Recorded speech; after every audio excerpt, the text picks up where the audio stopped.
క్రీస్తునందు ప్రియమైన వార్లారా, శుభాలు. ఎలా ఉన్నారు? బాగున్నారా?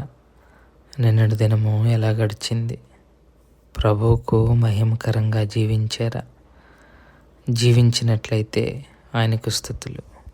లేని ఎడల ఆయన మనల్ని క్షమించును గాక.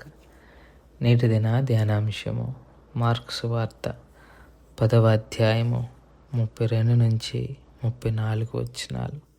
మార్కు సువార్త 10వ అధ్యాయము 32 నుంచి 34 వచనాలు. వారు ప్రయాణమై యెరూషలేమునకు వెళ్ళుచుండిరి. యేసు వారికి ముందుగా నడుచుచుండగా వారు విస్మయముందిరి. వెంబడించిన వారు భయపడిరి. అప్పుడు ఆయన తిరిగి 12 శిష్యులను పిలుచుకొని తనకు సంభవింపబో వాటిని వారికి తెలియజెప్పనారంభించి, ఇదిగో మనము యెరూషలేమునకు వెళ్ళుచున్నాము. మనుష్య కుమారుడు ప్రధాన యాజకులకు శాస్త్రులకు అప్పగింపబడను. వారు ఆయనకు మరణశిక్ష విధించి ఆయనను అన్ని జనులకు అప్పగించెదరు. వారు ఆయనను అపహసించి ఆయన మీద ఉమ్మివేసి కొరడాలతో ఆయనను కొట్టి చంపుదురు. 3 దినములైన తర్వాత ఆయన తిరిగి లేచునని చెప్పెను.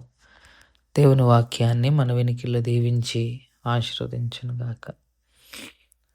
శిష్యులతో యేసుప్రభు వారు మాట్లాడటం చాలించిన తర్వాత యేసుప్రభు వారు యెరూషలేమునకు ప్రయాణమై బయలుదేరారు. తన శిష్యుల్ని తన వెంబడించిన వారిని తీసుకొని.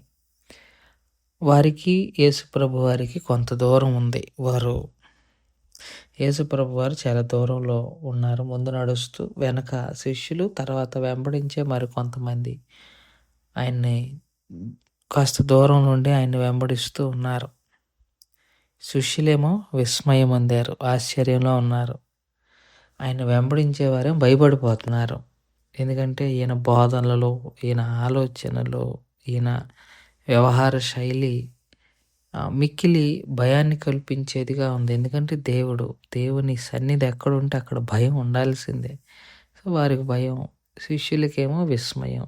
ఏమైనా ఎదురు చూస్తున్న మెస్సయ్య ఏనేనా అని. ఇంత కేయోటిక్ సిచ్యువేషన్లో, అంటే ఇంత కన్ఫ్యూజన్ పరిస్థితుల్లో శిష్యులు ఉండగా యేసయ్య మళ్ళా వాళ్ళని 12 మందిని పక్కకు తీసుకొని వెళ్ళి తనకు సంభవింపబో వాటిని శిష్యులకు చెప్పటం ప్రారంభించాడు. అదేంటంటే, ఇప్పుడు మనం యెరూషలేముకి వెళ్తున్నాం, గెట్ రెడీ. నన్ను శాస్త్రులు, ప్రధాన యాజకులు అప్పగిస్తారు. వారు నన్ను హింసించి చంపుతారు, మరణశిక్ష వేస్తారు. ఆ తర్వాత జనులకు అప్పచెప్తారు, అన్ని జనులకు అప్పచెప్తారు.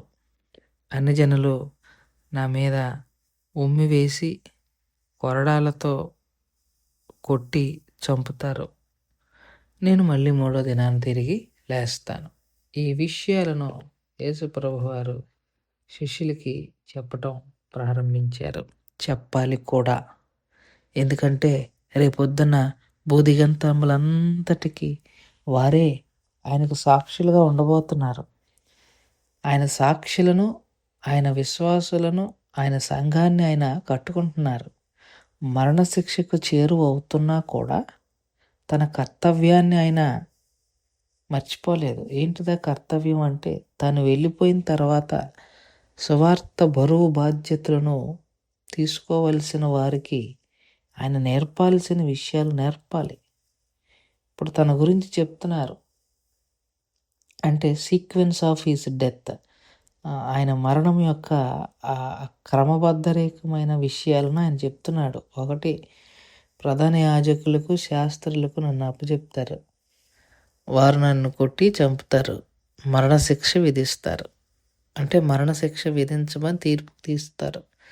ఆ తర్వాత నన్ను తీసుకెళ్ళి అన్ని జనులకి వేస్తారు, అప్పచెప్తారు. ఇక వాళ్ళు నన్ను కొట్టి, తిట్టి, ఉమ్మివేసి, పిడిగుద్దులు గుద్ది సిలువకు నన్ను అప్పచెప్తారు. కొరడాలతో కొట్టి నన్ను చంపేస్తారు.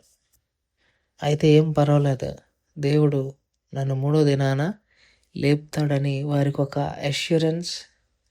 ఇమ్మీడియట్గా జరగబోయే పరిస్థితులు, ఆ పరిస్థితుల తాలూకా భరోసాను దేవుడు తన శిష్యులకు ఈ లేఖన భాగంలో ఇస్తున్నట్టుగా మనం చూస్తాం. వారికి ఇచ్చాడు, మనకు ఆల్రెడీ దాని గురించి తెలుసు. శిష్యులకు ఎందుకు ఇచ్చాడంటే దాని గురించిన వివరణ లోకమంతటికి తెలియపరచటం కోసం దేవుడు వాటి వివరణ వారికి ఇవ్వాల్సి వచ్చింది. మనకి ఏంటి అదంటే అది మన రక్షణకు ప్రణాళిక. అది వారు సువార్త ప్రకటన చేయటానికి దేవుడు వారికి ఆ విషయాలు చెప్తే మనకేమో ఆ విషయాల ద్వారా విశ్వసించాలి. ఆయన కొరడాలతో కొట్టి ఉమ్మి వేయబడి ఆ వస్త్రాలు చీల్చేసింది మన కోసమే అని మనం విశ్వసించగలగాలి. అది మన కోసం. శిష్యుల కోసం ఏంటంటే తర్వాత పరిచర్యను కొనసాగించుకోవటానికి. సో ఒక్క మాటే 2 రకాల అర్థాలతో కూడుకొని ఉన్నది. దేవుని ప్రణాళికలు ఎంత గొప్పవో.